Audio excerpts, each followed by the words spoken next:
Amen.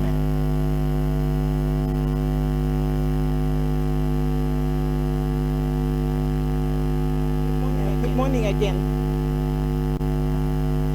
Chief Administrative Secretary in the National Treasury and Planning, Honorable Simuyu Akuko, and any other Chief Administrative Secretaries that may be in the room, Principal Secretary State Department for Planning, Mr. Saitoti Torome, and other Principal Secretary and accounting officers present, Chairperson, Parliamentary Committee for Finance and National Planning, Honorable Gladys Wanga, Chief Registrar of the Judiciary, Anna Hadid, Deputy High Commissioner and Development Director, British High Commission, Mr. Julius Scott, UN Resident Coordinator, Dr. Stephen Jackson, and all other development partners present, CEO, Kenya Private Sector Alliance, Ms. Carol Karaoke, and all representatives of the private sector, representatives of the Council of Governors, Constitutional Commission, and independent officers, representatives of faith-based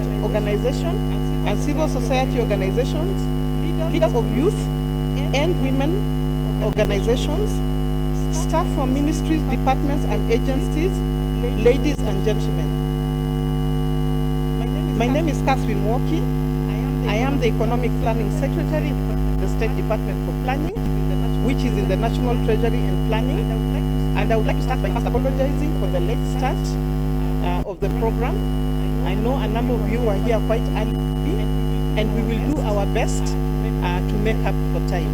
So please accept our apologies in circumstances that were all. So I want to welcome you all, those who are physically present and those participating virtually, to the launch of the preparatory process for the 4th medium-term plan for implementation of Kenya Vision 2030. With a few months remaining to the end of the implementation of the 3rd medium-term plan, this is the opportune time to begin the path of transitioning to the next national development framework that will guide the national development agenda over the medium term. The objective of this forum today is to share information and promote a common understanding on the preparatory process of the 4th medium-term plan, and also provide an opportunity to all of us to identify entry points in the process. I'm therefore delighted that we are joined by a cross-section of partners and stakeholder base representing both levels of government, private sector, development partners, civil society, judiciary, parliament, faith-based organizations, among others. Department for Planning, which is responsible for national and sectoral planning, initiated the development of the 20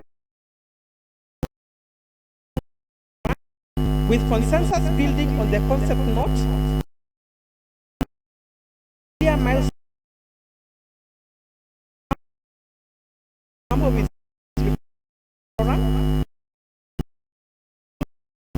and or validation of the concept note. For those of you who are we welcome you board.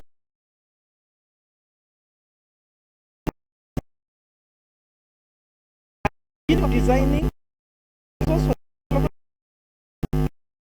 over the next 5 years.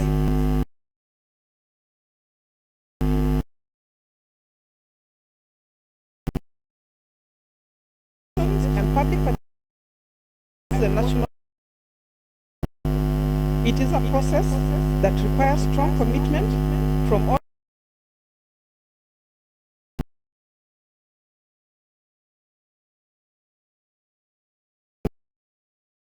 forums that will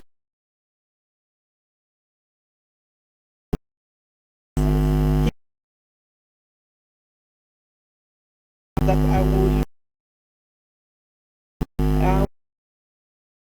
say we will do our best to make up for time.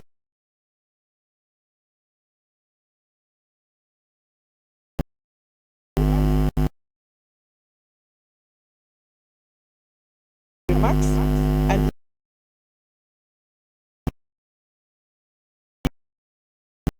September. Thank you very much.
money. I think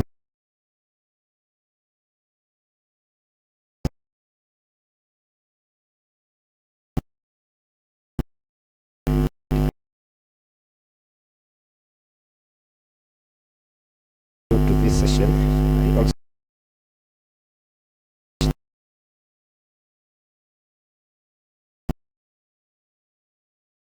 from your busy schedule to come and be part of this very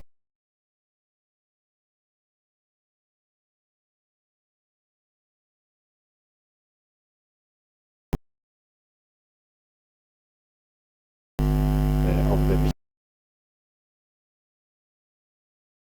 with the platform.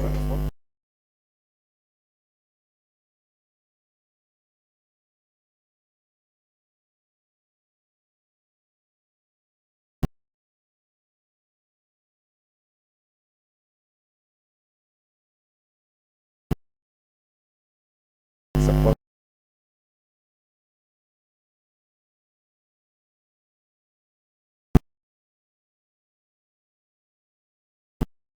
come to an end in June 2023. And planning.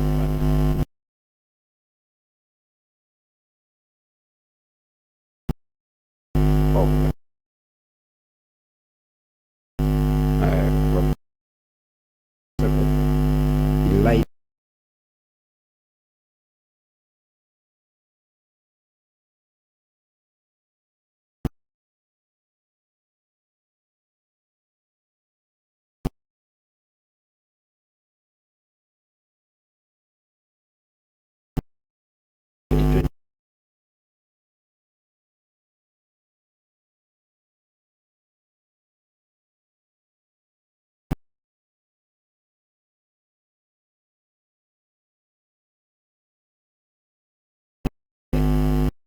beginning of the MTP preparatory,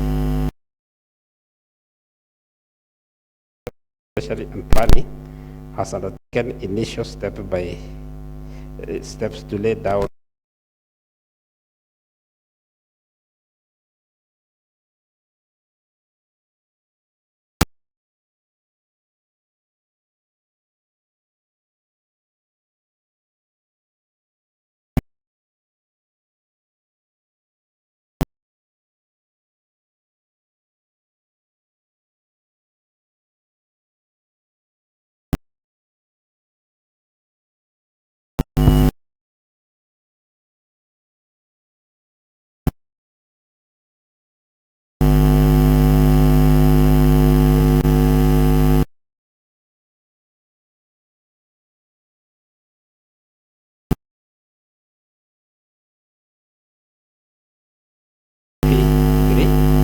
critical challenges and emerging issues that need to be addressed.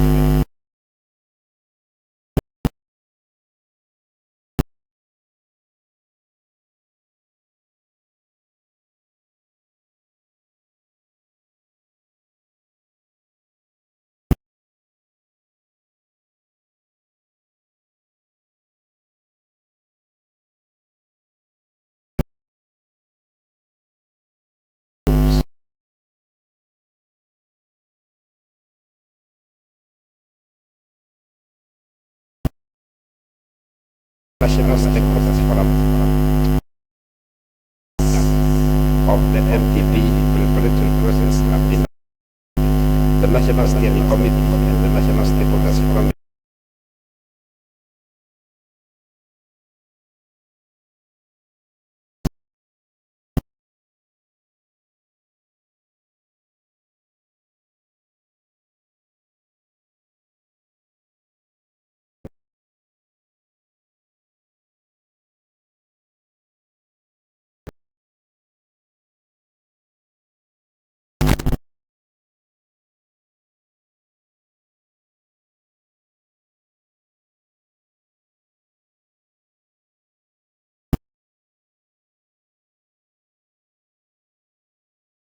Prepare summarized versions that will form tasks in the fourth MTP.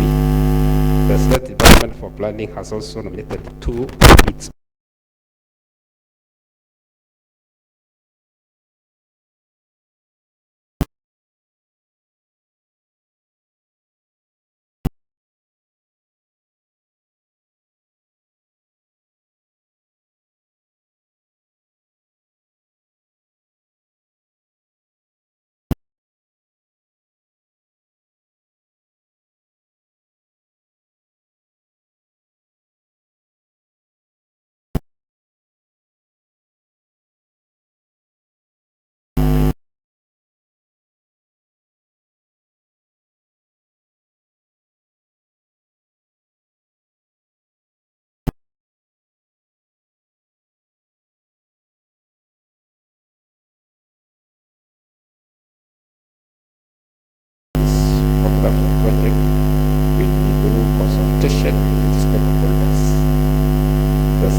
Department for Planning has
delivering on the state responsibility.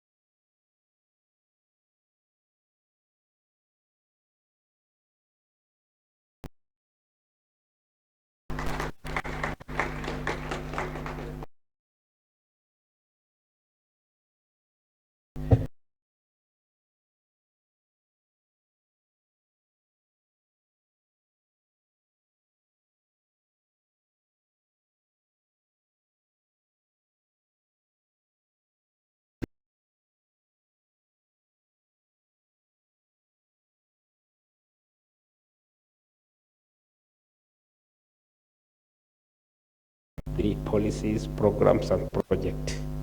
The achievements are documented in the annual progress report, the implementation status of the Big Four agenda, and the various monitoring and evaluation reports prepared by the ministries, departments, and agencies. And also, if you recall, for those who attended during the State of the Nation address to the nation, His Excellency the President actually outlined a lot that has been achieved through all the MTPs, including MTP3.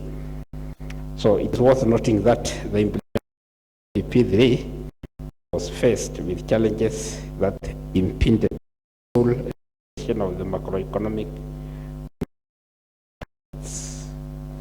The fourth MTP will be prepared against the backdrop of the, among other challenges, the negative COVID-19 pandemic. The fourth MTP implementation of the economic recovery strategy to reposition the economy on a steady and sustainable economic trajectory.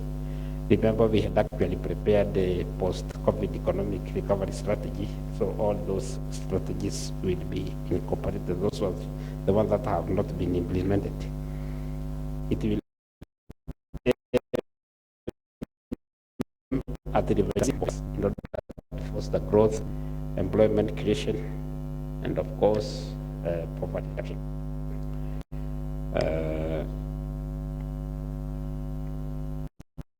In line with the Constitution, the MTP will be through a consultative process. The Constitution will aim at ensuring inclusiveness and building consensus on identification of policies, programs, and projects for the implementation of the MTP period. The preparatory process of the fourth MTP has started with the development of a draft concept note. And the concept note outlines the key achievement.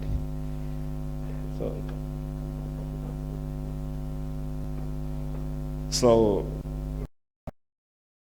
was Chief Honorable Ukuriatadi, the CS has arrived, and you're welcome, sir.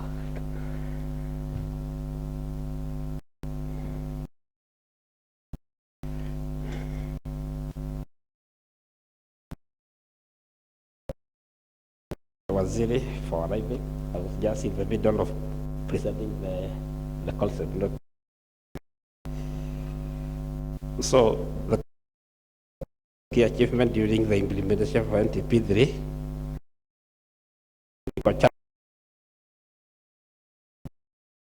highlights the medium development of the fourth MTP will be anchored, highlights the medium-term macroeconomic framework underpinning the fourth MTP, as well as the TOR for the plan sector working groups, timelines, roadmap of the key activities towards the production of the fourth MTP.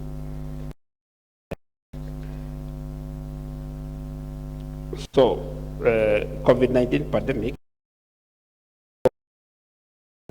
risk to the global and the country's economy. Of the new variant and different waves create an economic recovery in the near term. The declining share of manufacturing sector contribution in 2017 to 7.6% in 2018, respectively. This trend poses a significant challenge in achieving sustainable economic growth and employment creation.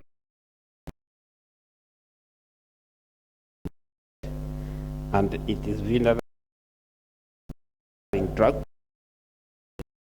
In addition, inefficiency in agriculture value chain, waning interest in production of key cash and food crops such as coffee, sugar. The low oil and gas sector has delayed the anticipated contribution to the country's economy, and the high cost of compensation for acquisition of land for infrastructure development projects, a high number of land litigation cases, and high retail electricity tariff remain key challenges. This leads to delay, a high cost of implementing projects, and negatively impact on the country's ease of doing business. And of course, there is the issue of youth unemployment, which is at 8.3%, and this was noted in the first quarter of 2020. So all those are some of the challenges, including increased, this is a social problem, of increased early pregnancies and marriages among the learners and persistent FGM. There is also the increase in and evolving nature of cyber crime, cyber threats, crime, and this is due to the rise in application of ICT. There is also the slow uptake of programs and projects envisaged to be financed through the PPP. And then, of course, the fourth MTP will focus on implementing strategies, intervention aimed at driving the economic recovery and to bring back the economy to the growth trajectory after those challenges. And it will also strive to revitalize the performance through the productivity enhancement in all sectors of the economy. And it will also focus or prioritize on increased investment involving infrastructure so as to lower the cost of doing business. The plan will also accelerate transition of the clean energy, promote energy efficiency, among others. It will also enhance the international relations globally, and Kenya will continue to expand her diplomatic presence and representation around the globe. And the plan will also focus on issues of peace and security because they are key, they are actually key drivers or key components or enablers to economic development. And during the plan period, the government will also continue in transforming the public sector to become more citizen-centric and enhancing the productivity. So there'll be a lot of reforms in the public sector. And also, through the plan, the government will prioritize creation of sustainable and decent employment opportunities The plan will also continue to undertake land reforms because land is an important factor of production. And this will be done through the emphasis on the implementation of the National Spatial Plan, which runs for that years from 2015 to 2020 to 2045. The plan will also continue investing in disaster risk management through building community resilience and strengthening coordination and structure both at national and the county level. We also aim to bridge the digital divide and promote innovation and creativity in the ICT sector. We will continue to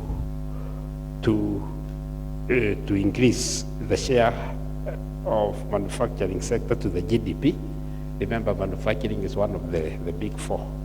And in order to increase the country's balance of trade, the plan will focus on expanding export so that we reduce the deficit, the trade deficit.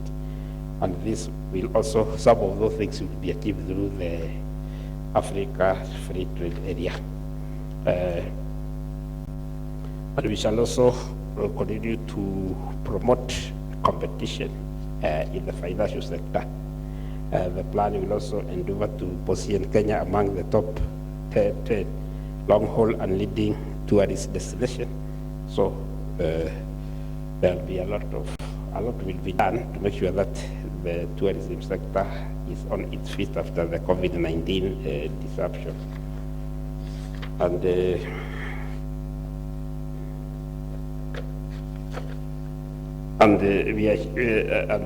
Also, agriculture is one of the big four, so we shall also continue to spur the productivity in the sector so that to create more jobs and to support agro-processing. And strategies will also be put in place to raise the contribution of oil and gas and other mineral sector to the GDP, because the contribution of this sector to GDP is quite low, and it is because we have not really exploited the mineral resources we have, so that we can gain from that. So we aspire at least for the sector to contribute 3% of the GDP during the plan period. And the plan will also seek to hasten the exploitation of opportunities that exist in the blue economy. So blue economy is an important sector. And also to promote healthy population that actively participate in the social and economic activities. So we shall continue to do the reforms that have been done under the big four in the health sector, provision of infrastructure and development of human resource, so that we can even be able to deal with unforeseen pandemic. The same, there will also be a lot of work that will be done in the education and training. So to provide early learners with world-class standard and skills and knowledge necessary to thrive in the 21st century. So a lot will be done in that sector of education. And over the fourth MTP period, the focus will be on improving the quality of life of the people, accelerating provision of affordable housing, and promoting planned urban development. Remember that housing is one of the big four agendas, so we will continue with that agenda. So the plan will also prioritize on environmental conservation and management, especially increasing the forest cover of 10% as provided in the Constitution. And we shall also continue to exploit the potential we have with regard to irrigation, that is increasing the acreage under irrigation, and also improve the issues of water and sanitation, particularly in the urban area. The fourth MTP will also enhance inclusiveness towards equitable society to ensure that citizens participate and benefit from the country's prosperity. It will strengthen the role of the youth, and we know the youth are the people who are between the age of 18 to 34. They constitute 29% of the country's population. So they'll very much be involved on development issues. And then the fourth MTP will also endeavor to continue promoting the sport industry as well as the Kenya's positive diversity, heritage and culture. And the plan will also seek to accelerate realization of the benefit of devolution. Remember, devolution is one of the political pillars through public participation and policy decision making at all levels of government. The plan will also focus to access and expeditious delivery of justice for all. So the plan will also enhance legislation and policy reforms and advance the fight against corruption at both the level of government. And to facilitate its implementation, the plan will put in place incentive to attract both domestic and foreign investment, that is the FDI, and also this will be done through the PPP and green financing arrangement. We shall also promote private sector development to increase the participation in taking the implementation of the program and projects.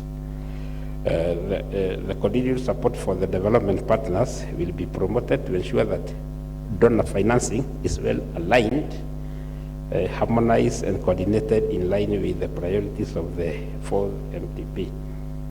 And that is now the medium-term plan sectors. As you can see, I don't need to go through all of them because in order to save time. So you can see we have the enablers, we have the economic pillar, the social pillar, and the political pillar. And we have outlined the sectors within those pillars. And there is also the timeline for the preparation of the MTP, which actually started with the development of the concept note, and then the formation of the committees. All these have been achieved, and the time schedule has been dedicated together with the lead person or institution. So that one goes through all the way until now we are in number 3, where we are official launch of the MTP for preparatory process. So, and then next week we shall have we shall also have a stakeholders forum. So all these outlined the time when each and every milestone is supposed to be achieved, and the person who will be driving the process. So you'll find that checklist by mid-December, before we break for Christmas.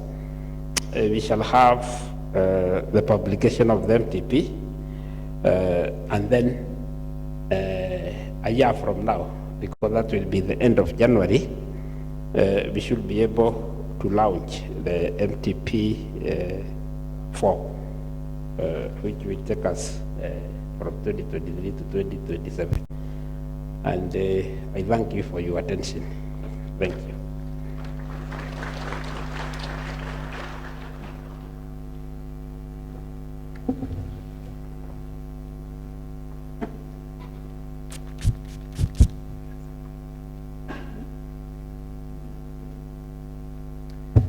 Okay, let me begin by acknowledging the presence of the Cabinet Secretary in the National Treasury and Planning, Honorable Ambassador Ukuru Yatani. Welcome, CS. Thank you, yes, for the welcoming remark and the presentation of the MTP concept note, which is inclusive of the roadmap and the milestones. The concept note is very detailed, and those of you will have an opportunity to read it. You'll see it has a lot of detail in it, and this is what will inform the work of the sector working groups and all the other processes that will be ongoing. Now, going back to the program, I will now invite the Chief Executive Officer, Kenya Private Sector Alliance, Madam Carol Kariuki, to come and make her remarks. Karibu sana. Let's welcome her with a round of applause, please.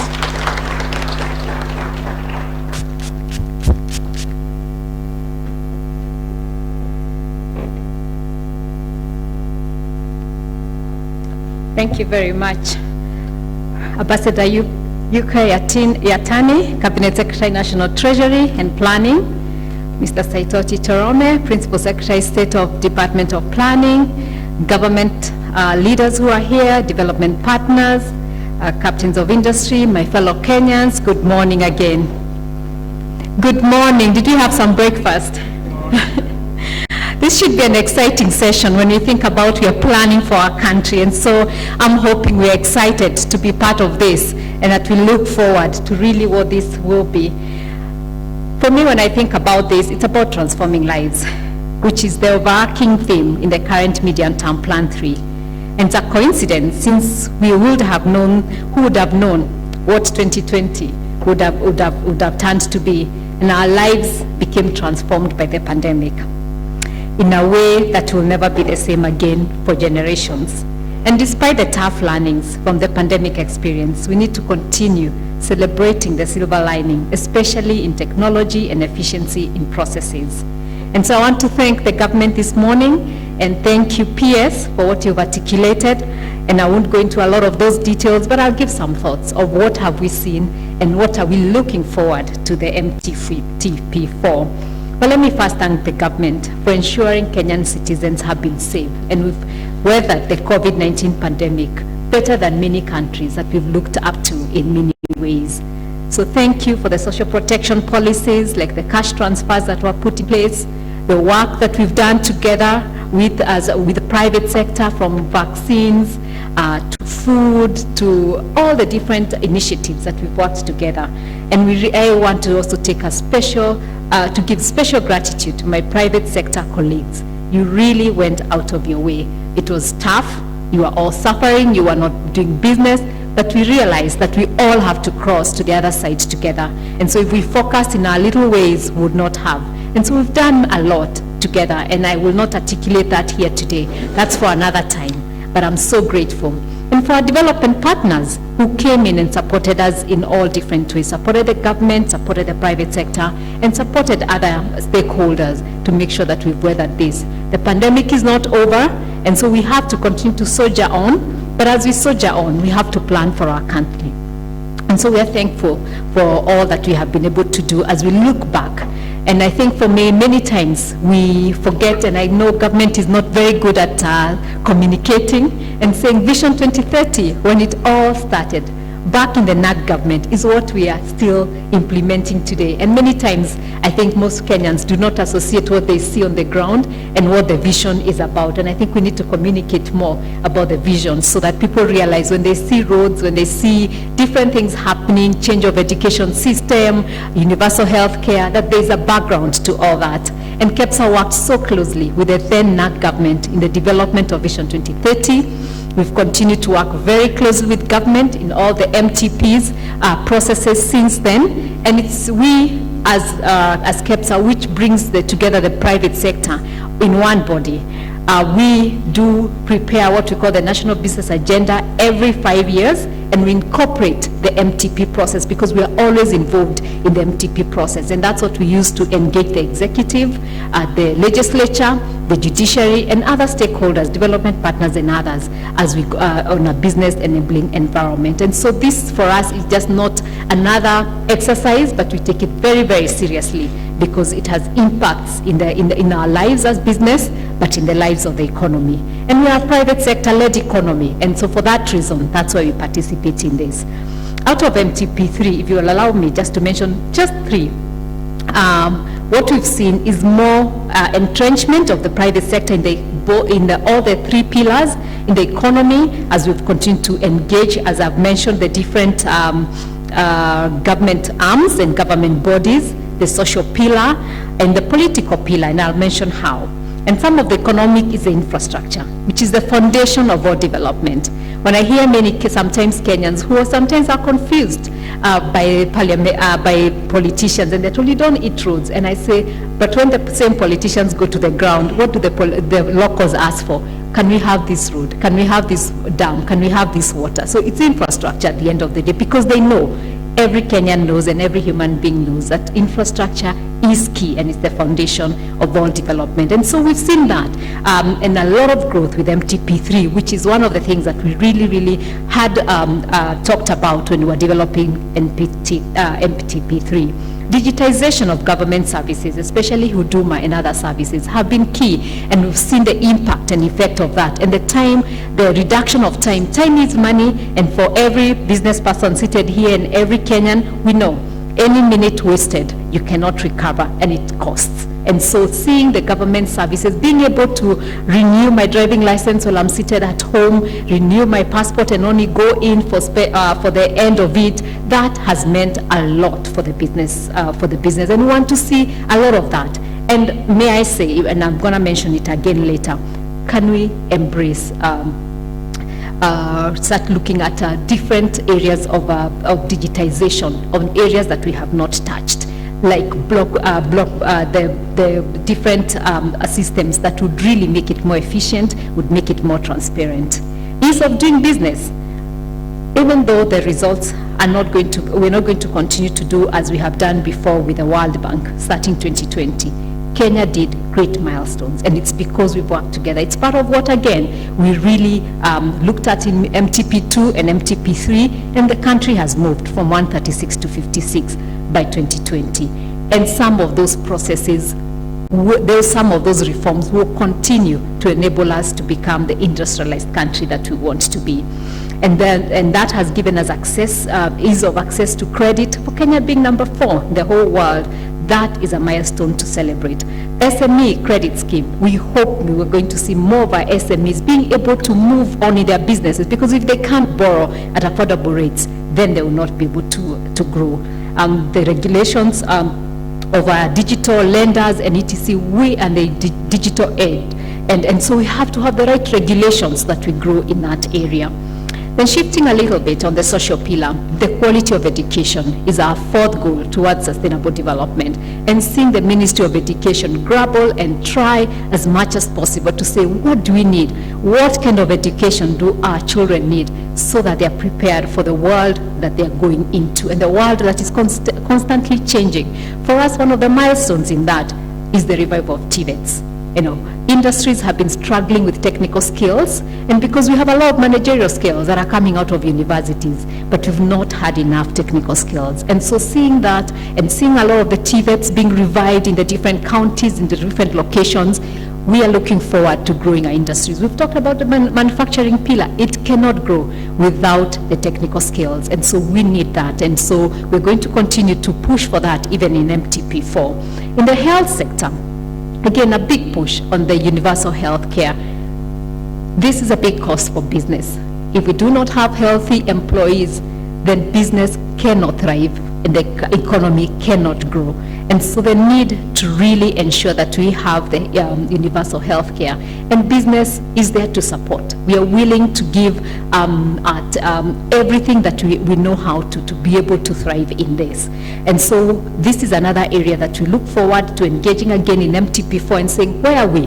What have we been able to achieve in MTP4 and MTP3? Where do we need to get to MTP4 so that we have universal health care and care for everyone? Because and this is the time we have felt it the most with COVID. So how do we ensure that we protect our businesses and our people as we go forward, and we do not know what we will face next? On the political one, again, as I said, we've remained active.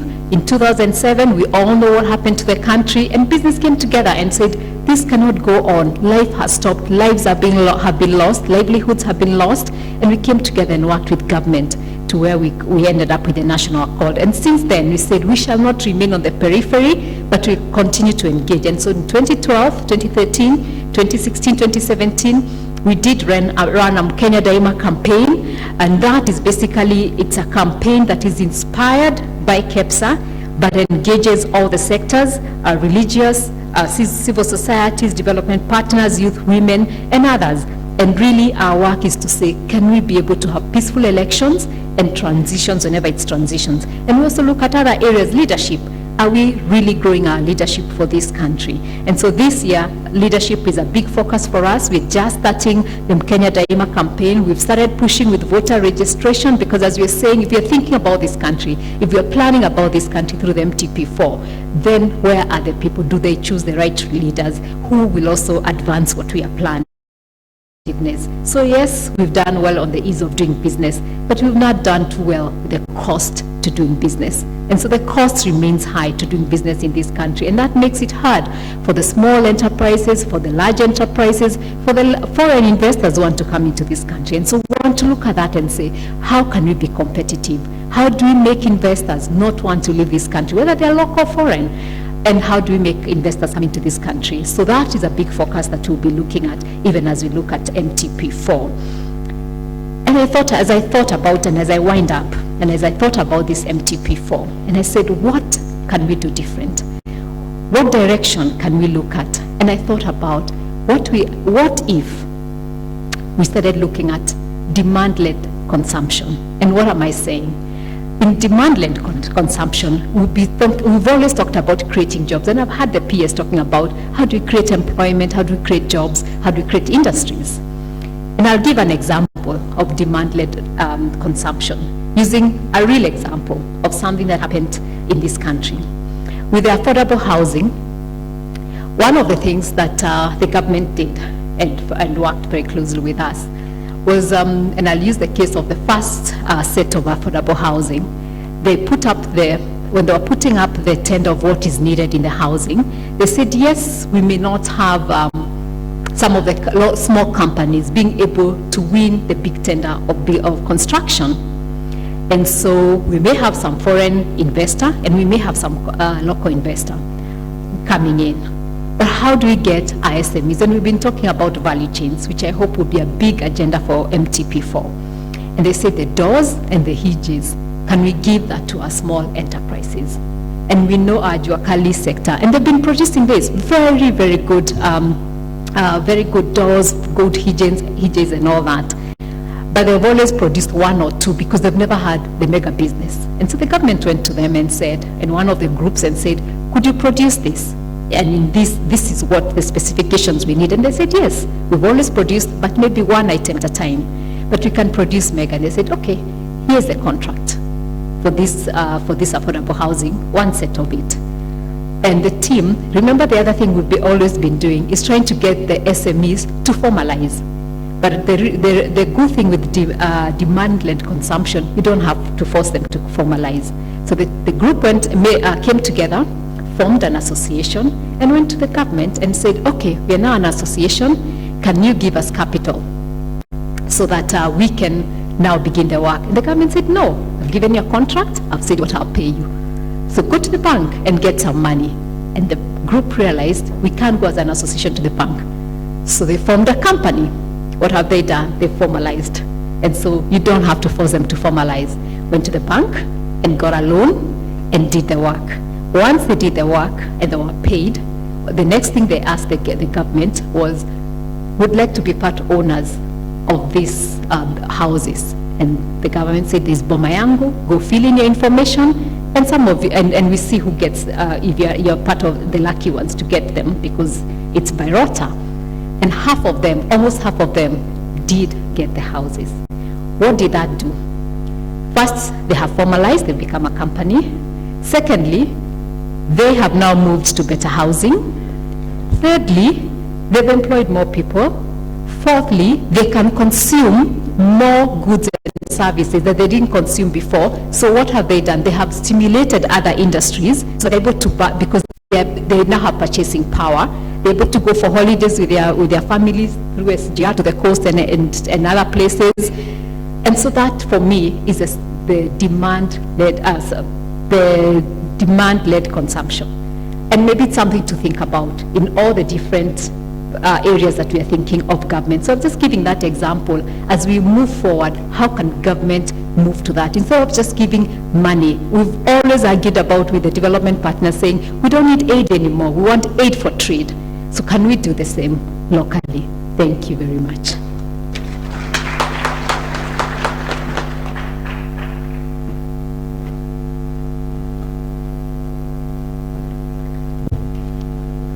Let's appreciate those remarks once more. Thank you very much, Carol Karaoke, CEO KICC, for your remarks representing the private sector. Indeed, private sector has walked the talk with government in the implementation of the Vision 2030 through all the MTPs, and we are glad that you're able to very articulately draw out the very key achievements of this through the Vision 2030, and also outlining areas of continued engagement as we move in the MTP4. So we thank you for that. Ladies and gentlemen, we will now move to our next speaker.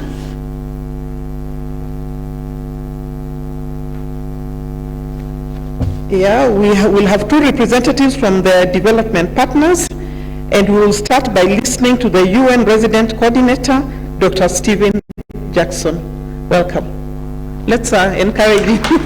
Thank you.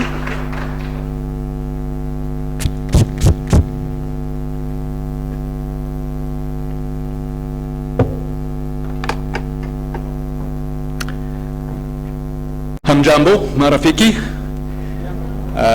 I'm going to start with a Swahili proverb that strikes me as very appropriate this morning. Haba na haba, hujaza kibaba.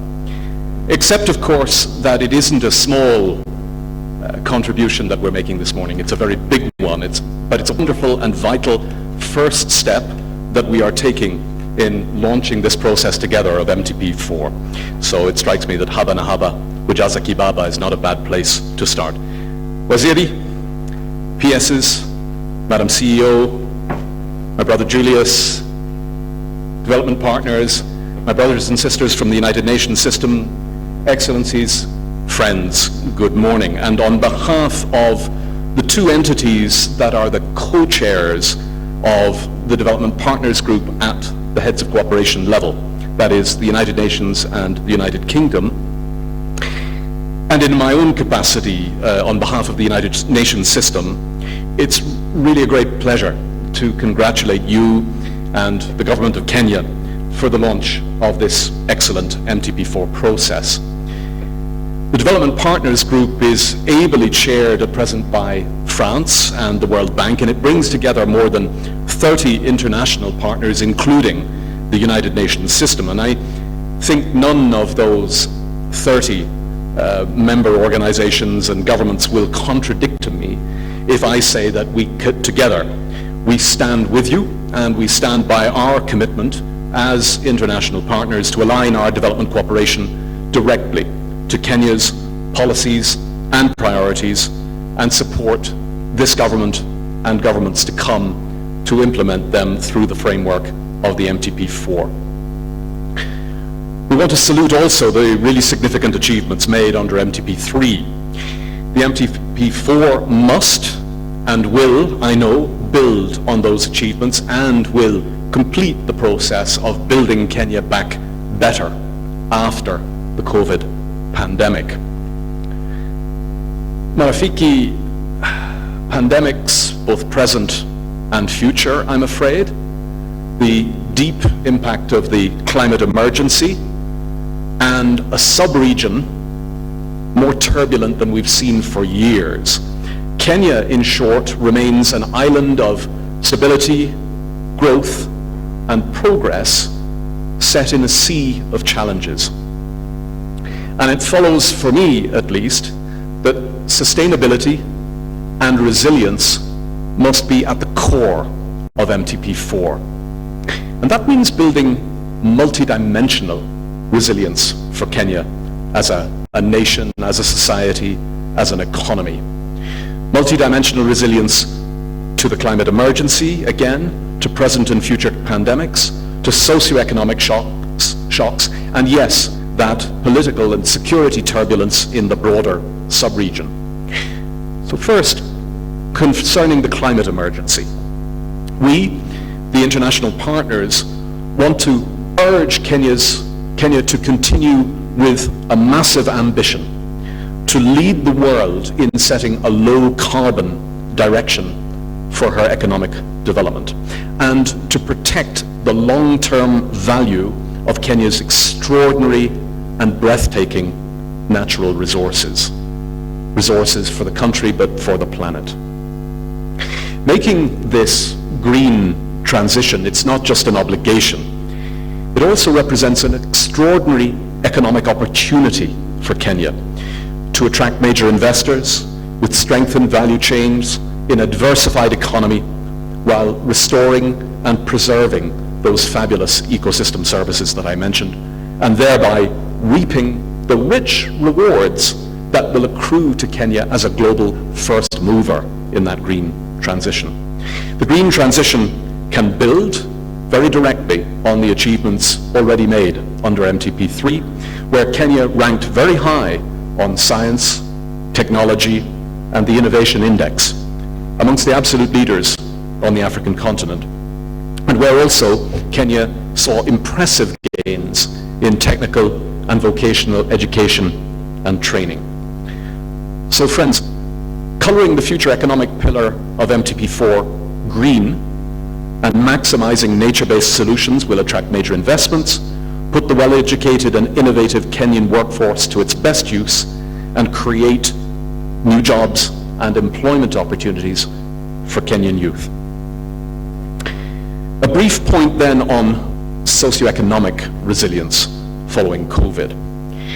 As PS has already noted, international partners and the United Nations, we've all been lending our support energetically to both the National Economic Recovery Strategy and the county-level socioeconomic recovery and re-engineering strategies.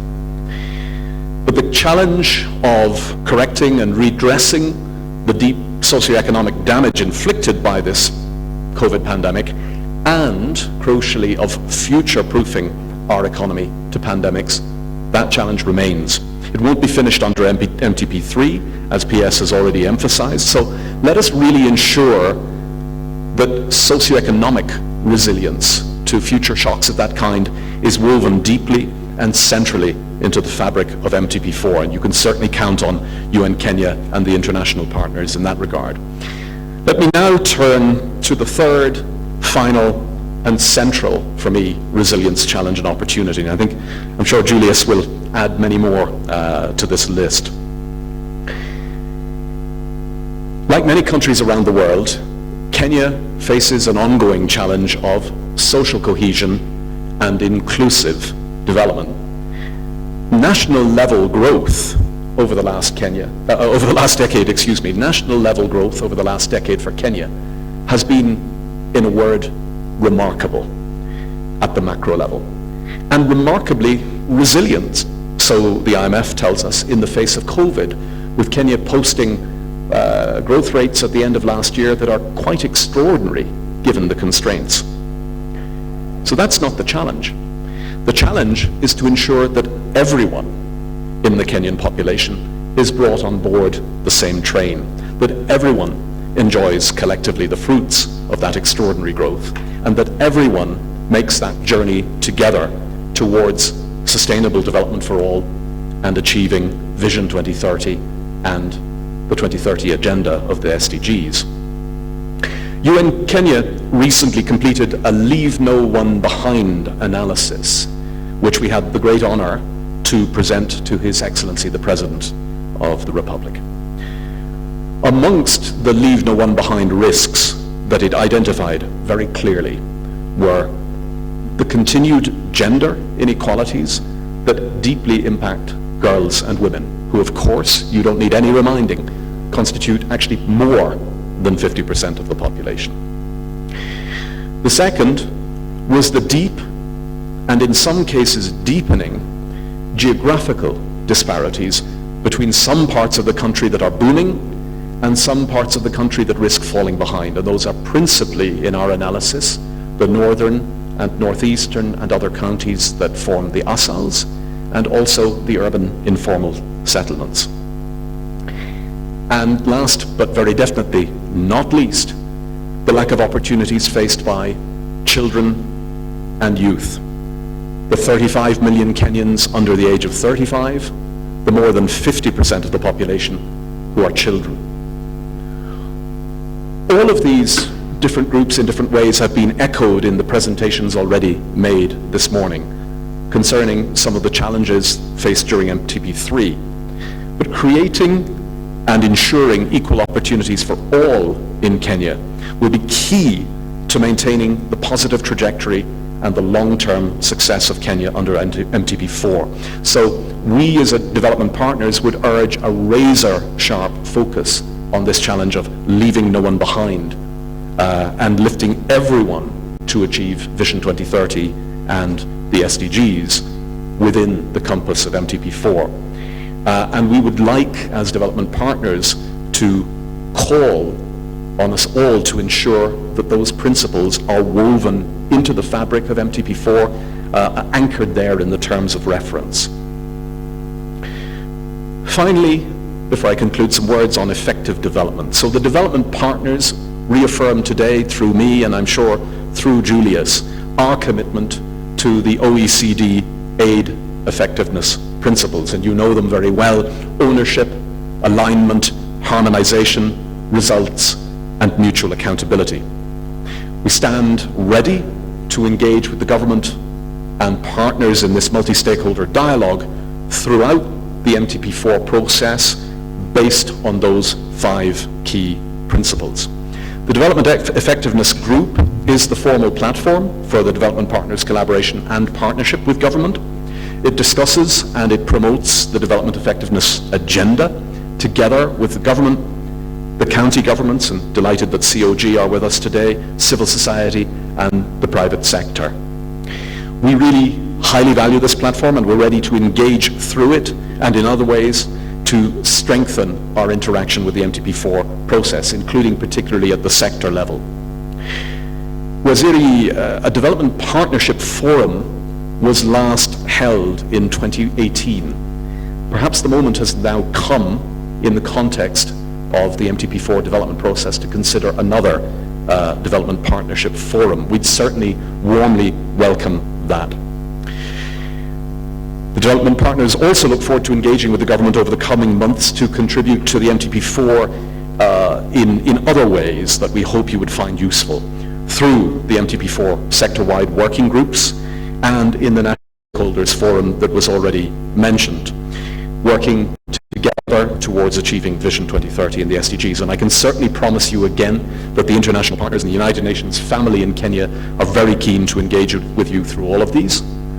From the UN side, let me give a shout out to the Integrated National Financing Framework, the INFF initiative, the Development Effectiveness Cooperation and Economic Recovery, or DESER, support program that we have for Kenya, and our work with the government on fully implementing the Public Finance Management Act.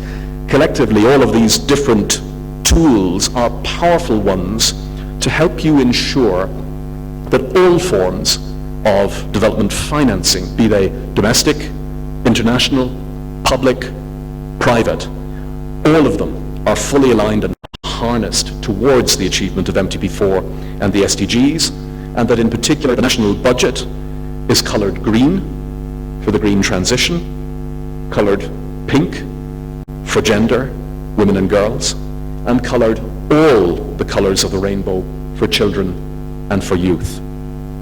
While we wait to hear in detail from you how the development partners will be involved in the process, let me just reaffirm one more time, as development partners, our full commitment to the MTP4 process, and certainly, and a little bit more parochially, reaffirm UN Kenya's deep commitment to ensure that our own support through the Sustainable Development Cooperation Framework we're designing with you is fully aligned to MTP4. Last thoughts. 2030 draws nearer and nearer. That's a Kenyan deadline for Vision 2030 and, of course, a global deadline for the SDGs. The MTP4 process is simply essential and crucial to the attainment of both. So as co-chair entities of the DPG at Heads of Cooperation level and on behalf of its membership, we reiterate our commitment to support the MTP4 and Kenya, to build back better from the impact of COVID-19, to put the green economy, sustainability, and leaving no one behind for women, girls, children, youth, and everyone in this great country of Kenya at the core of our support. Asante sana, and I guess safari njema.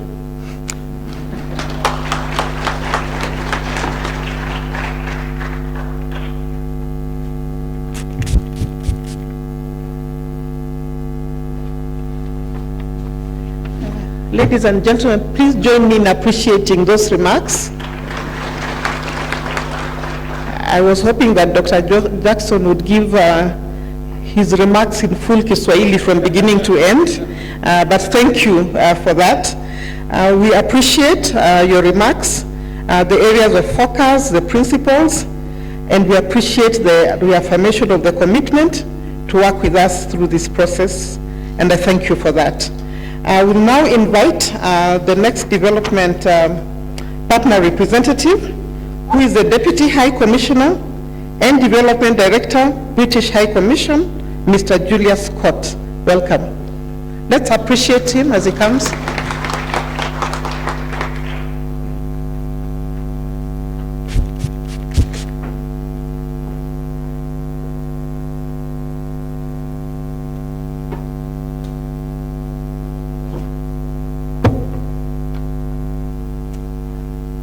Cabinet Secretary Atani, PS Torome, other PSs, other government officials, representatives from the counties, Carol representing the private sector, all brothers and sisters from development partners, everyone not from government, a very, very good morning.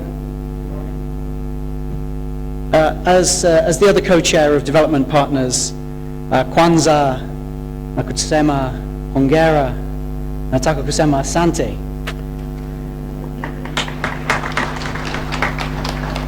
As some of you know my secret, I'm not going to continue completely in Swahili, but let me say a few things. I think the first thing to say is thank you for involving us in this process. It's a very, very important one, and it's a privilege to represent development partners in that process. And I want to say congratulations to the CS, the PS, and the whole team on the plan, but also, like others have said, on the progress that's been made. Health improving, education improving, a more diverse private sector, poverty rates falling. And with PS Health was here earlier, Kenya has really been a standout in responding to COVID. And as partners to that process, we were very, very proud that we moved fast to support you in that moment of need. And you'll have seen it on vaccines, but also on wider health issues. You know, the EU and the member states, the US, Japan, Korea, all the other countries really leaned in on those health issues when Kenya was hit, like everybody else, by the COVID pandemic. But I think, as Carol has flagged, it wasn't just about health. It was really an economic crisis, and actually also a social crisis at the same time. That response on cash transfers, that response particularly from the IMF and the World Bank on the funding, all the partners leaned in on those economic and social issues at the same time because they really hit. Waziri, I want to flag two other issues where Kenya really led the way in 2021. And I'm not just talking about running, although you did lead the way on that, as always. There were two key ones.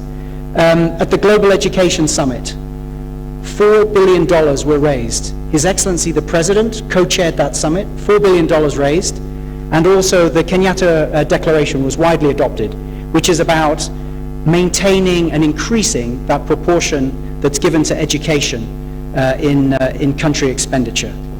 The other one, Waziri, was of course the Climate Summit, COP26.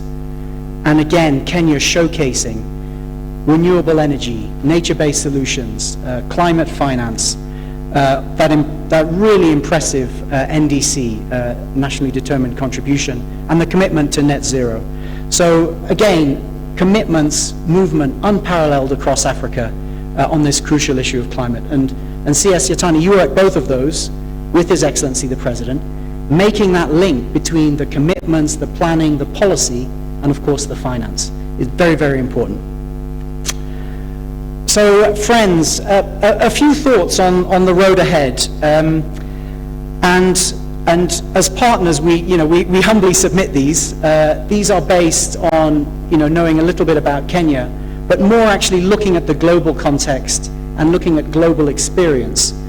And collectively, we wanted to highlight 5 opportunities that perhaps when you look at the plan, you can think about how these can really be given even more oomph, because we think they're crucial to the future. The first one actually is on private finance.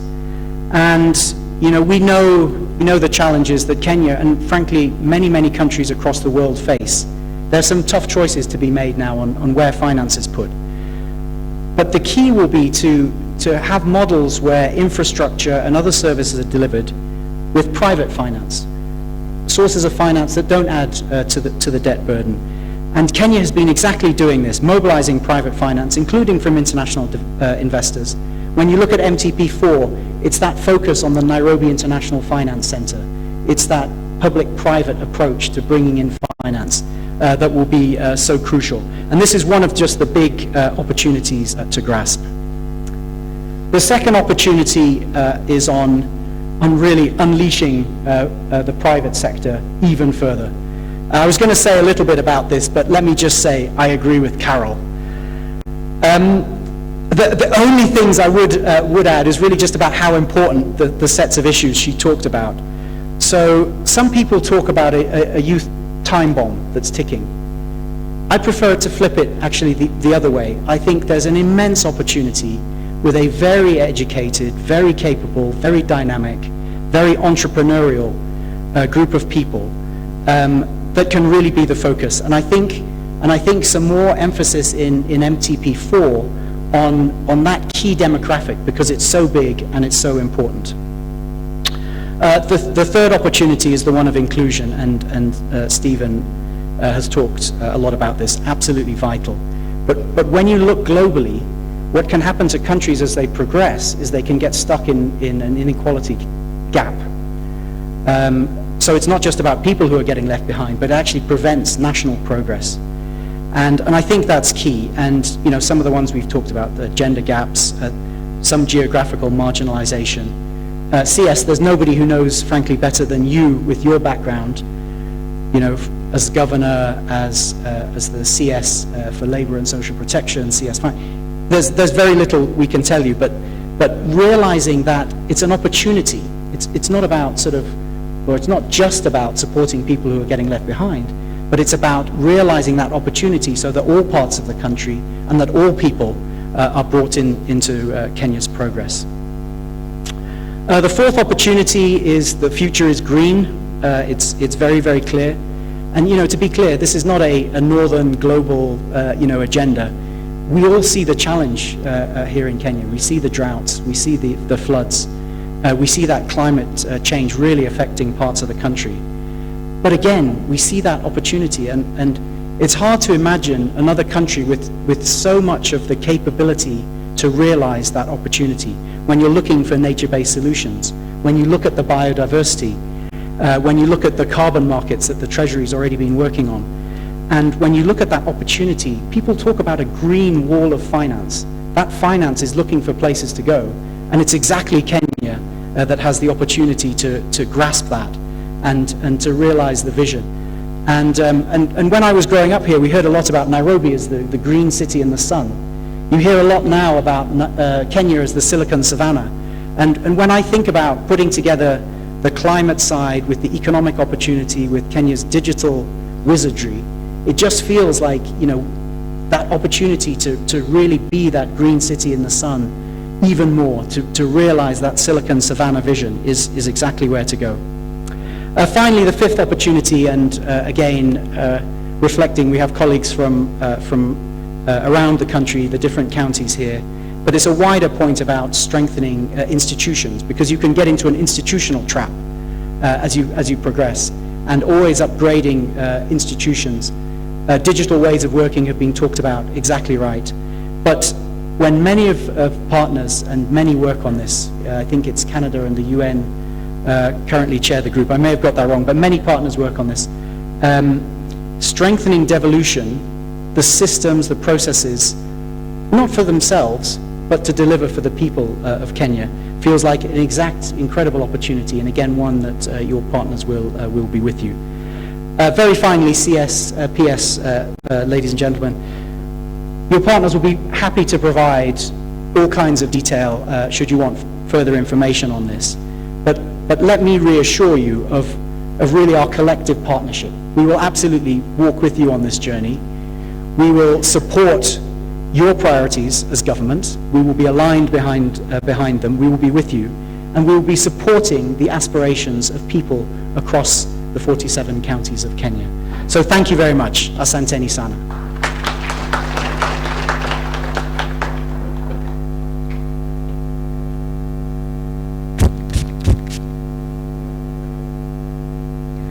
Let's appreciate those remarks once more. So I want to thank you, Deputy High Commissioner and Development Director, British High Commission, Mr. Julius Scott, for your remarks. Thank you for acknowledging the progress made so far in the implementation of Vision 2030 and flagging out areas where the government of Kenya has led the way. We also want to thank you for the 5 opportunities very clearly articulated, and we'll be picking that discussion as we go along. I also want to thank you on behalf of the development partners for the continued partnership and support, the reaffirmation of commitment to work together with us on MTP4, and of course the collective partnership. Thank you very much. Now, ladies and gentlemen, I will now hand over to my PS Saitoti Torome, to take us through the remaining part of the program. Thank you very much. Karibu PS.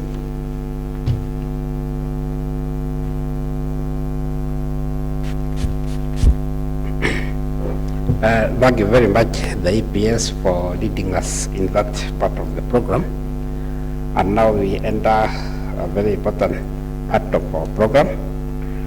And I take this opportunity to invite a very important guest, the Chairperson of Parliamentary Committee on Finance and Planning, Honorable Gladys Wanga. Karibu Mheshimiwa.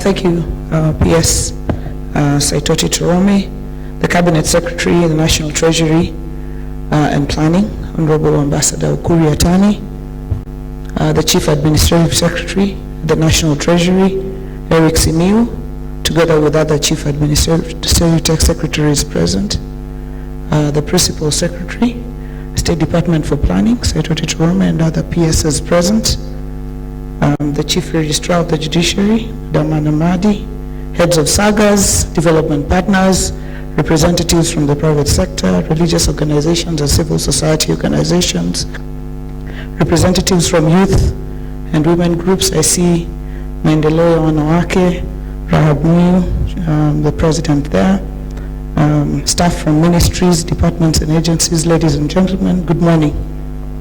It's my great pleasure to be part of this forum organized by the National Treasury and Planning to officially launch the 4th medium-term plan preparatory process. We feel honored as the Parliamentary Committee on Finance and National Planning to associate ourselves with this noble process in our national development planning. I thank the Cabinet Secretary and the team at the National Treasury and Planning for engaging the National Assembly in the preparatory process of the 4th MTP at this very early stage. As you're all aware, the parliamentary departmental committees are charged with, among others, reviewing legislation, reviewing and approving budget and expenditures for execution of governance, and scrutinizing governance activities, policies and programs, and assessing whether they meet the intended objectives of legislation, policy frameworks and development plans. In this last year, for example, the Parliamentary Committee on Finance and National Planning, in addition to working on the budget and the Finance Act, had the opportunity to work on the PPP Act, which many speakers before me have mentioned in terms of streamlining the public-private partnerships, because the previous process was too tedious, too long, too bureaucratic, and we are hopeful that the new Act will streamline the process of having PPPs as we move forward with this new plan. But we also had the opportunity of working on the Proceeds of Crime and Anti-Money Laundering Act, which has now put Kenya on a good path, in addition to amending the PFM Act to introduce the Credit Guarantee Scheme, among other legislation. So our presence in today's launch provides us with an opportunity to participate in this entire process that leads to production of the 4th MTP by 2023. The common understanding arrived at during this preparatory process will be key in guiding the committee's day-to-day activities as we address issues relating to finance and national development and planning. The Committee on Finance and National Planning has continued to play a significant role in the budget preparation process through the medium-term expenditure framework. It is clear that policies, legal and institutional reforms are required to support successful implementation of programs and projects in our national development plans. In this regard, Parliament plays a key role in ensuring that the requisite policies and laws are discussed and passed on time. In view of this, Parliament will continue to support planning processes by facilitating the necessary policies and legislation that will be identified in the various MTP sector working groups. We are aware that the National Treasury and Planning has put in place mechanisms to promote public participation in the entire process of the fourth MTP preparation. This is very important, a very important ingredient in policy making. The engagement with various stakeholders in today's launch of the fourth MTP process, preparatory process, is a clear signal that we are true believers in wide consultation in public policy formulation. We look forward to the continued collaboration and working together with the Ministry of National Treasury to make sure that by 2023 January we will have a new MTP and that the 13th Parliament will be ready to carry it forward. I thank you.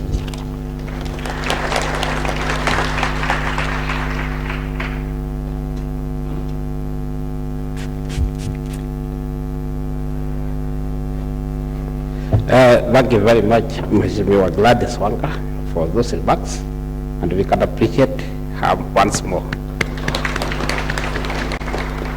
Because as you are aware, Parliament plays a very important role. They enact law that will enable us to implement the MTP, where we feel the law needs to be changed, and they also voted the money which goes in implementation of various development projects and programs. We are almost coming to the climax of our function today, and I now take this opportunity to invite our CAS, Honorable Eric Wafugo, who will in turn invite our chief guest. Karibu, Mheshimiwa.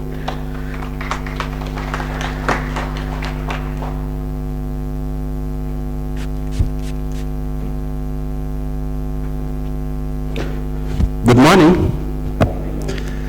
I would like to stand on the protocols that were expressed before and congratulate each of you for being part of the noble process as Kenya goes and prepares to launch her fourth MTP. And some of you have been part of the process from as early as when the Vision 2030 was being conceived. And we appreciate you for the journey that you have walked to help birth a motherboard, the Vision 2030, upon which the MTPs are based. And we appreciate your efforts. Some of us, I saw some of you even before I joined government. I know that there was a group of professionals, KEPSA and many others, who helped to introduce the values component of Vision 2030. It was a conversation that was going on, and on that basis, you helped to secure one of the persons who came from Singapore, Dr. Victor Ko, whom you were able to facilitate to come into the space as an advisor on the Vision 2030. So there is a lot that you have done, and I know that around the same time, you are engaging presidential candidates that whoever would win would allow prayer breakfasts to start. And you proceeded to fund those breakfasts, if you remember that. And so I say this, Waziri, to say that I appreciate the fact that we have people and partners that go beyond the call of duty and make sacrifices and commitments to make sure that Kenya continues to move forward. and that the same teams in 2007 were again on hand to help that. So I think that for the sake of some of us who are from the planning process, you want to know that we are going through a participatory process, that Kenya has chosen to go through a participatory process that allows the skills, the experiences, the background and the realities of the different stakeholders to be brought to the fore and enrich the planning process that the country goes through. Why is that crucial? Because it allows Kenya to achieve the next goal, as was said, so that we have a shared understanding of what should be our priorities, what should be our focus when it comes to going forward. And why is that important? So that when it comes to resource mobilization and resource allocation, we have a minimal dissonance that sometimes comes. And those of us who are inside Waziri, sometimes we wonder when our friends outside pretend to know more about what is at Treasury and they pretend to know more about the science of debt sustainability. When you look at the figures that they are talking about, you almost look like they are looking at 1964 templates, because the information that they could have accessed to see the principles of entering into debt called purpose, that you deal with the purpose of why you're borrowing, you deal with the amount, you deal with the period you pay. There are all these periods that were used to access resources in order to help us to achieve the priorities. Sometimes we invite those in that space to please take a little more time and engage groups like ICIFA, the Institute of Certified Investment and Financial Analysts, to give you proper definitions of how debt sustainability looks like and how it is managed. So it's not my conch except to come and say I appreciate what I see, what I hear from our development partners, what I hear from our peers and the teams, and what has been prepared to go out there as concept note. And Waziri, I have a single duty to, with all humility, call you so that you can speak as our voice, and yet appreciate you at the same time. The joy of working under you and seeing how you are helping the country to navigate through a period of COVID and many challenges, and doing so calmly as we look ahead. You become a CS who has implemented an MTP and is preparing another MTP, and there will only be one more. And even the one more will not be complete because it will end in 2032, and yet Vision 2030 ends 2 years earlier. So thank you so much, and with that, I invite you to speak to us. Yes.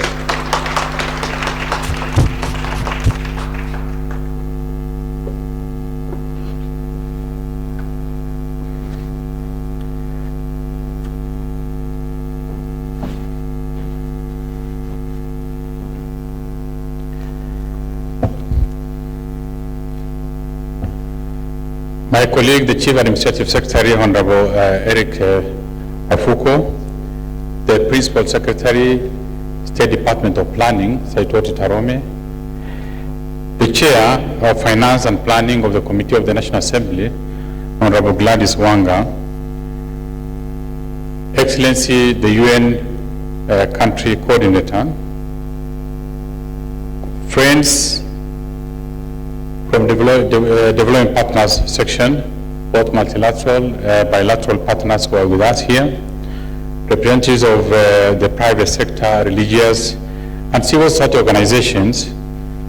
I also see diverse groups from youth, women, very special stakeholders who have been invited and they are with us, staff from various ministries, departments and state agencies. Ladies and gentlemen, good morning. Firstly, let me take this opportunity to thank you in a very special way for this very important gathering and for getting time to be with us in this journey where we're starting the preparatory process for the 4-term medium-term plan 2023-2027 of the Kenya Vision 2030. We indeed thank you for your time, and we look forward to very robust contribution from your end, because the Vision 2030 is a journey.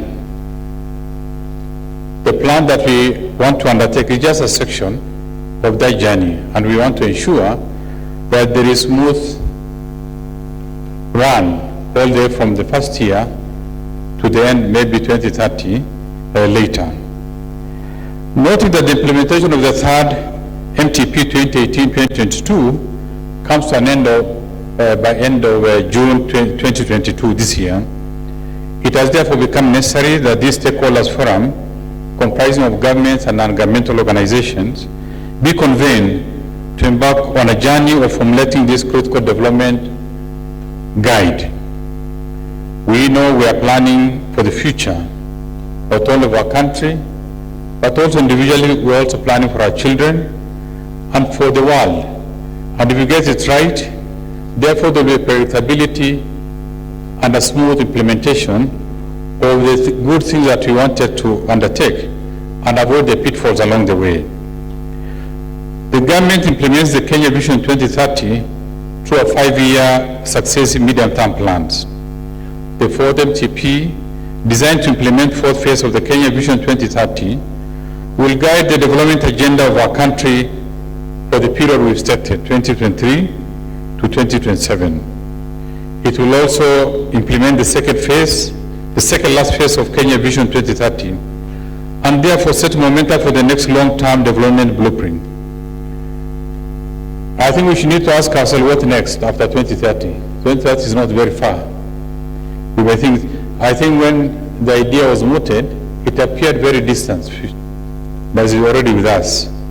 It's very important to take stock of what you have achieved, learn from the lessons along the way, and now to roll over another set of plan that's going to incorporate lessons along the way, but also make Kenya better than actually we desired. Ladies and gentlemen, the National Treasury and Planning, through the State Department for Planning, has developed a concept note to guide production of the fourth MTP. The concept note outlines the medium-term development strategies that will guide the development agenda for our country. In coming up with the medium-term development strategies, we are guided by how far we've come from in our development journey to enable us to reflect on a vision that will guide our country development over the medium term.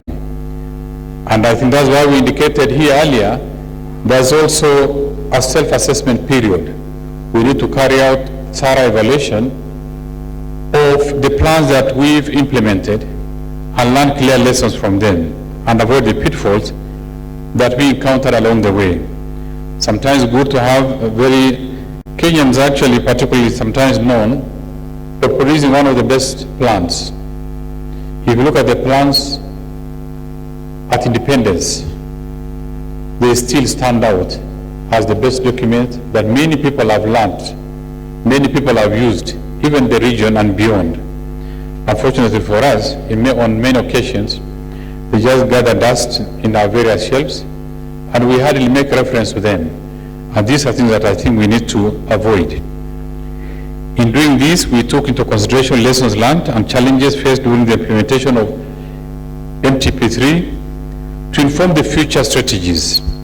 The proposed development strategies will guide the medium-term plan, sector working groups in designing specific sector policies, programs and projects for implementation over the 5-year period. Of course, when planning, we have actually now learned greatly that there are certain emerging pressures. When we plan the 2030, Vision 2030, and also the MTP3, I doubt if there was any reference to COVID-19, or if there were any reference to certain unique situations that we encounter along the way. And I think the reason why this one is very important, that yes, nothing can be assumed. Anything can happen, including even completely wasting the plan that we've had. It's important that now we incorporate all this into the next plan and make ourselves available and resilient in whatever we undertake. The fourth MTP will seek to transform our economy, create wealth and employment, reduce poverty, and create conducive environment for investment. This is very important because when you dream, you must dream to be better off, not only as a person, not only as family, but also dream better for the country. We must be a wealthy country, a country that desires to make significant changes, positive changes, impacts positively on the lives of citizens. We indeed look forward to improving I'm sure improving on these thematic areas will ultimately transform our country to an upper middle income status as envisaged in our Vision 2030. This is key because times a country that does not make any progress of its own, therefore, will be begging for legitimacy. We must make strides that's going to make the lives of the general citizens better every other time. Ladies and gentlemen, as you all know well, we are emerging from a challenging period due to the devastating impact of COVID-19 pandemic. The pandemic negatively affected performance of the global economies, and Kenya was not spared at all. It led to loss of lives and significant livelihood, from massive loss of jobs due to the subdued economic activities that indeed saw, for the first time, our GDP dipped to 0.3% in the year 2020. But maybe we should also ask, what was the global average? The economies of the world grew by minus 3.6 to minus 2.6. We're still above 0%, but it has hit everyone. And a low economic GDP growth of that level, it means loss of jobs, loss of opportunities, loss of earnings, and in many ways, we need to really work harder to recoup the lost time. However, I am very optimistic and very proud to indicate that, the year 2021 looks very promising from the strong recovery indicator so far. You can feel it. Go to hotels, go to restaurants, go to public facilities. You see changes in the lives of the people. There is vibrancy, there is hope, and you see businesses now flourishing all over. And we saw from the second and third quarter of the GDP for this year, for the first time we registered 10.1% of GDP growth in the second quarter, and also followed by 9.9 in the third quarter. So when the history of this year will be written, I am very optimistic. We are looking at an average of between 8 and 9% growth of GDP this year. And this is as a result of the low base we had last year, but also the significant interventions by government through investment in key areas where it's going to stimulate the economy and provide our people with opportunities. With this in mind, the fourth MTP will focus on implementing strategic interventions aimed at driving our economy towards a sustainable growth path. It is with this background in mind that the fourth medium-term plan adopts the theme accelerating a socioeconomic transformation to a more competitive, inclusive, and resilient economy. The fourth MTP will build on gains made so far in key sectors of the economy, including completing projects initiated under the previous development plans, that is MTP1, MTP2, MTP3, because we need to consolidate the gains. Each of these projects talk to each other. They are not standalone. They must be part of a long-term strategy that we have to change the lives of our people. It will also strive to revitalize performance through productivity enhancement in all sectors of the economy, as well as re-emphasizing the importance of intersectoral linkages and promoting cross-border collaborations. This is expected to build synergies and drive economic growth. It's very important because we should not have a standalone plan. The plan should talk to each other, should address and learn from the challenges of the previous years to make sure that there is sustainability in what we undertake. We should not undertake a development project while at the same time risking the gains that we've made in the past. That calls for environmental sustainability and making sure that the social and economic sustainability in all that we undertake. Ladies and gentlemen, as we are also aware, Kenya is bound by global and regional development commitments. In this regard, the fourth MTP will seek to continue implementing the Agenda 2030 on the Sustainable Development Goals, SDGs, and the aspiration of the African Agenda 2063. The plan will also incorporate strategic programs and projects aimed at addressing unique situations, very important matter that are with us on daily basis, from climate change, gender equality, and also addressing the plight of the vulnerable groups in society.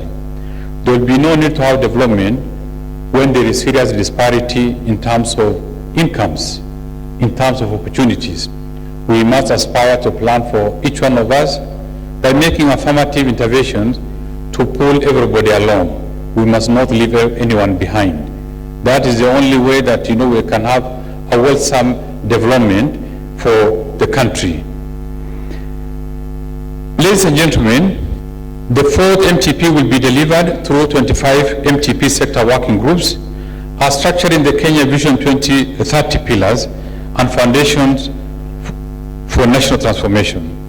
The MTP sector working groups will be expected to unbundle the medium-term development strategies, outline the concept notes, and come up with the policies, programs, and projects for implementation over the medium-term period.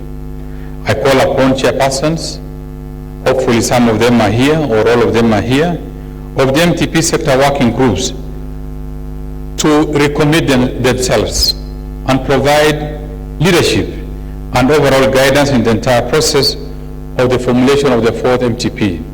Leadership is important, the vision is equally important, and that's why we need proper guidance so that the various stakeholders, when they are invited to be part of the process of contribution, they are fully empowered to know what to contribute and at what time, and run a situation that they have a better understanding at all time.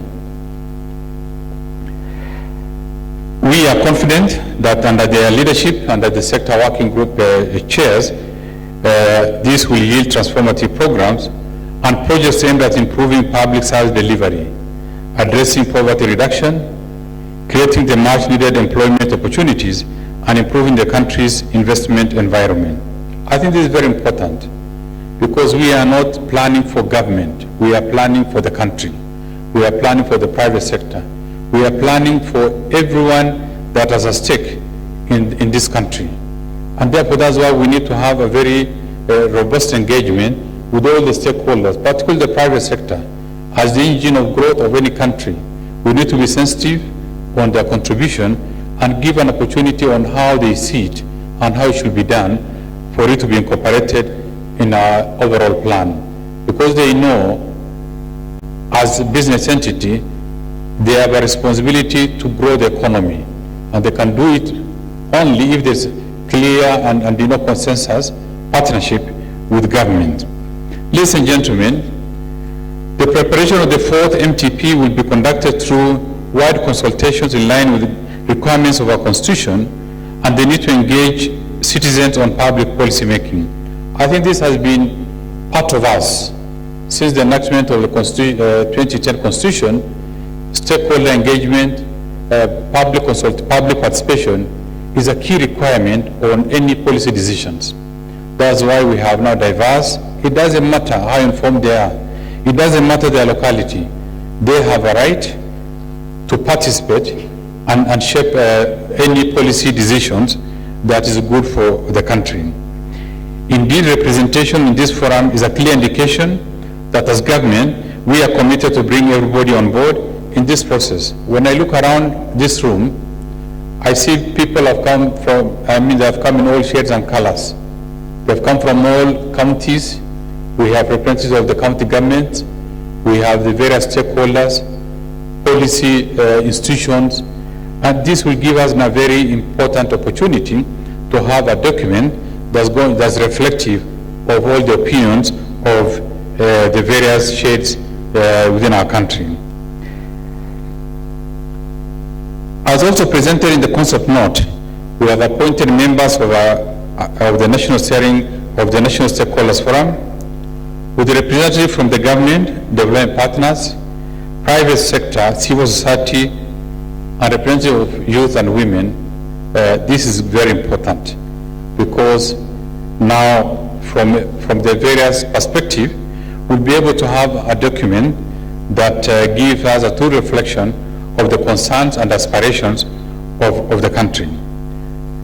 The National Stakeholders Forum will rally the respective stakeholders to participate in the formulation of sector policies, programs and projects within the 25 MTP sector working groups.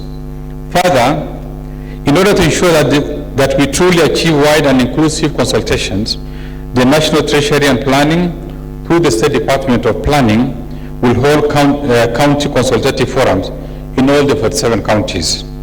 This forum will provide opportunity to citizens to provide their views and input as a basis for designing MTP policies, programs, and projects. The forum will also promote public awareness on government development agenda as we move forward.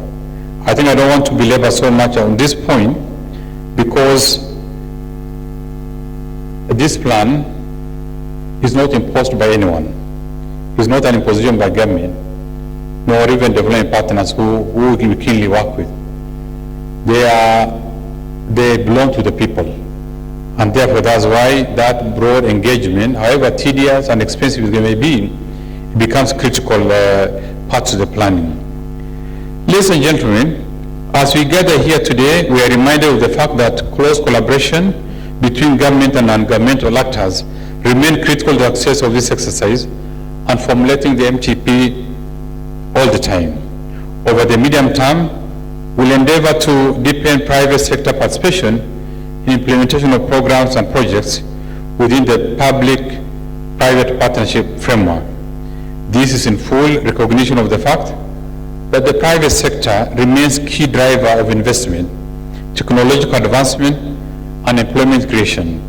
To this effect, the fourth MTP will explore robust public-private partnership engagement than in the past. I think I just want to emphasize here that, you know, Kenyans are desirous of highest level, like any part of the globe. They are desirous of the highest level of quality service delivery all the time. But also, people all over, nobody is very comfortable with payment of taxes. But for you to get that quality service, it has to be funded. When we want to increase taxes, then there are issues. It becomes a political problem. When you sometimes want to borrow, then it becomes even a bigger problem. Therefore, how do we maintain that level of service delivery without necessarily going to taxation or debt or borrowing? And we've now come up with an idea that yes, there's an underlying, there is a low-lying fruit called the PPP. Through this, we've come up with a very elaborate policy changes to even make it more friendly in terms of an encouraging private sector to participate in a social delivery of social goods. One key example that you see here, the expressway you see here, it is a PPP project, all the way from wherever starting to Westland, and to make movement of people on vehicles faster, save on time, save on resources, and make, you know, mobility within Nairobi much easier. So the private investor now will be gaining money over a period of time. You will be using that facility and get that services. So we see that this is a very important area and of PPP, and we're encouraging private sector to think of particularly within housing, the health sector, and as well as, you know, even for food security. There's so much opportunity for us to work together, deliver on social good at affordable rates, and we realize that much needed development without necessarily putting too much pressure on the taxpayers. The government is also indeed grateful for the continued support by our dear development partners in implementation of MTP programs and projects. We'll remain committed to enhance close collaboration with our development partners to ensure that the financing is well aligned, harmonized and coordinated in line with the priorities of the fourth medium-term plan. I really want to thank the development partner in a very special way, because whatever activities that we undertake, we are always side by side, whether through contribution in terms of financial resources, whether through material resources, whether even human resource in terms of contribution, or even be part of this process. I want to thank you very much, and we hope to have more engagement moving forward. This will indeed involve aligning the recently developed United Nations Development Assistance Framework, the UNDAF, and other development frameworks to bear aspirations with the fourth MTP so that we deliver as one. I think that has been the dream, because together we can strengthen the bond of synergy, even coherence, as well as the collective ownership of what we are undertaking. This relationship we are going to strengthen and have regular engagement to enable us to deliver as a team, because you're already part of it in terms of various contributions. As I conclude, I wish to extend my sincere appreciation to our distinguished stakeholders in the room. I see many here and quite excited, and also those beyond, for their collaboration and unfailing support in driving development agenda of this country. I welcome you once again to be our partners as well as we roll out the next national development trajectory. It's also my hope that we will fully familiarize ourselves with the concept note, particularly noting the timelines of activities leading to the production of the fourth MTP. We have to do with this urgency to complete this, but we are going to give that opportunity, but you also note the required timeline. Of course, we have heard greatly from the speakers who had an opportunity to speak before me. Yes, we need to, the contribution that have come from the speakers, that there is need for us to be more engaging, to be more involving, to be real partners, not only at the end, but throughout the journey. We want to be partners during development, particularly development partners, the private sector, we've heard you, and they make a lot of sense. We have a responsibility to support, to provide good business environment. There's need for us to think as a country how best we can become more cohesive and more understanding and tolerant to our various geographical or maybe regional locations. It's very important that, wherever we are, we consider ourselves as one country, as one people, and even events like politics or general election does not really take too much. We do not spend too much of our energy, because that does not take away the challenges that we have.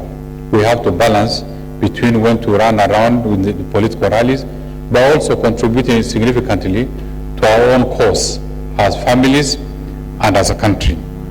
We are also quite aware that there is need for us to invest in the social protection wing to enable the vulnerable among ourselves to live a decent life and to be proud of their country, and to also understand that yes, the government, the country cares for them. We are also quite alive that the emerging issues like climate change is no longer a myth, is a reality.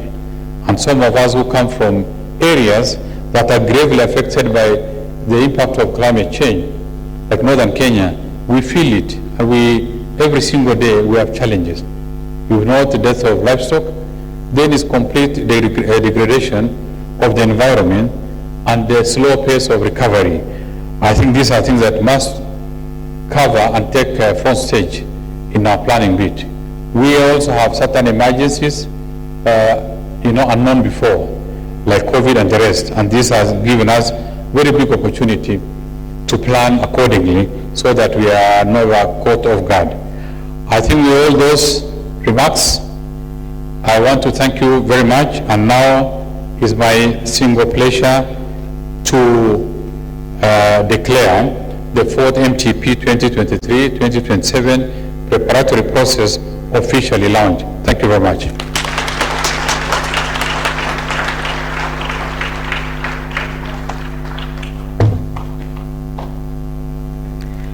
Thank you very much, Cabinet Secretary, National Treasury and Planning, for your statement and officially launching the preparatory process of the MTP4 for 2023-2027. Ladies and gentlemen, let's appreciate the CS. I think we can do slightly better than that. Thank you. We are now at the end of our program. As promised, we tried the best we could to catch up with time. I will now invite Director James Maina, who is the Director responsible for macro planning and international economic partnerships, to give a vote of thanks and also give any other announcements that he might deem fit. Thank you very much. Thank you very much for being here. Santeni.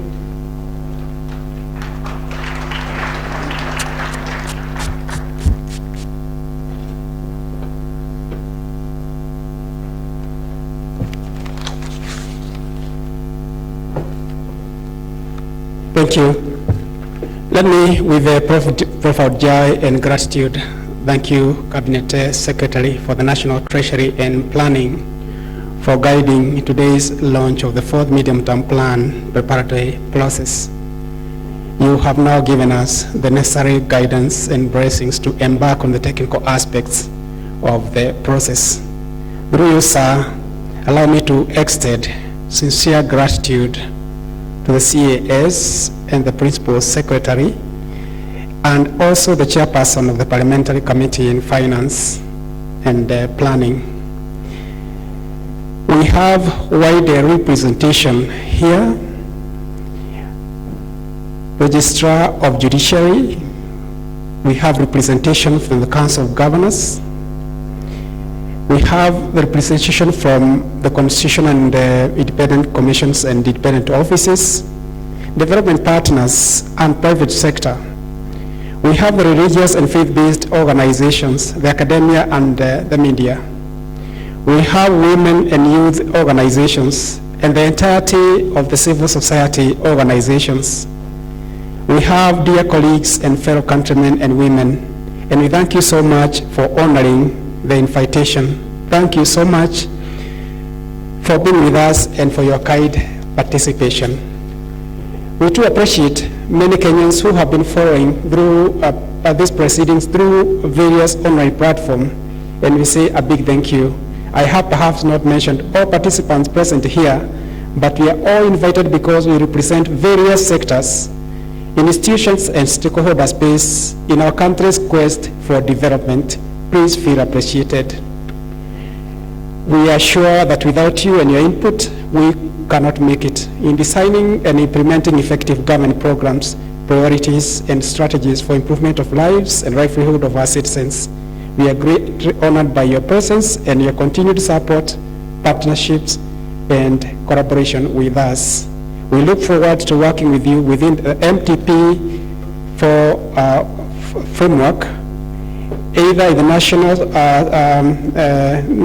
Stakeholders Forum, the National Steering Committee, the MTP sector working groups,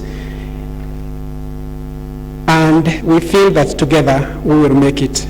May Almighty God bless all of us. A small administrative announcement that we shall have a group of photo, and I'm also informed that we have a live TV coverage, and for the CS, we will kindly guide the CS, and after we finish, we shall have a cup of tea for all of us. Thank you so much, and may God bless us all.